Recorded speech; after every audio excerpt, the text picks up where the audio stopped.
Yes, student, this classification of colloid is very important. Often, this classification is asked in exam.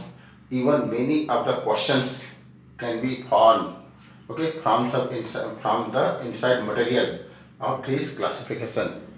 Student, you know that colloid consists two components: dispersion medium and dispersed phase. Okay, the classification is based on the interaction, that is the strength, okay, between the dispersed phase and dispersion medium. Like if we have to prepare solution, colloid or suspension, then we have to mix two components. So here the basis is whether these two components interact nicely, simply, easily, or not interact nicely, easily, or simply. That is, the preparation of colloids, easy or difficult, can prepare by simple method or can prepare by applying specific method. Okay, so on the basis of it, the colloids are of two types. First one is lyophilic colloid.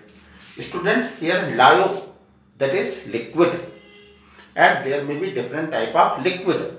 I told you the dispersion medium is taken as solvent, and there are many type of solvent, like water can be used as dispersion medium, alcohol can be used as dispersion medium, or any other liquid like ether, acetone can also be used as dispersion medium. So on the basis of which type of dispersion medium is used, again they may be of different name. Like if the dispersion medium in colloid is used water, then will called hydrosol. Okay, such colloids are named as what? Sol. So become hydrosol. If the dispersion medium is used alcohol, then become alkosol. Getting? So simply the term lyo, it stands for what? Liquid, and there may be different type of liquid can be used as dispersion medium. Student, in such colloid, the preparation method is very easy because the two components interact very strongly.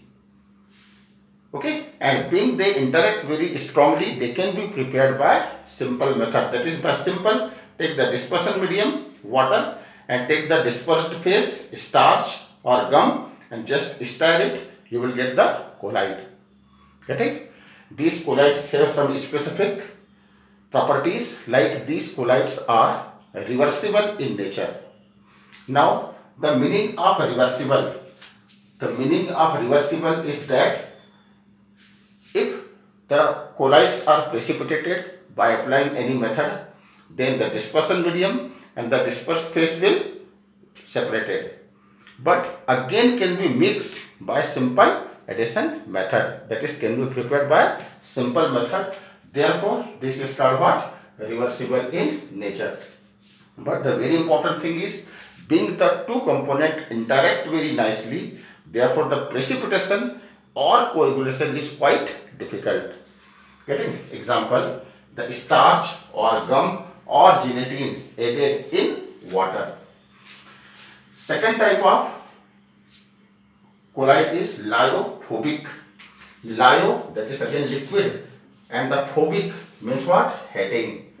That means what? The two components when mixed together do not interact nicely because they belong to two different nature. But however, if we have to prepare colloid, then we have to apply some specific method or techniques.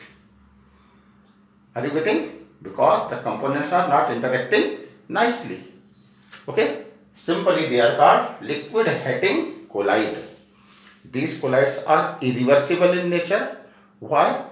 First one, they can be precipitated very easily because already interaction is very less, okay, very low. Therefore, can be precipitated, can be coagulated, and if they are precipitated, then again if we have to prepare colloid, then require again specific method or technique, or cannot be prepared easily.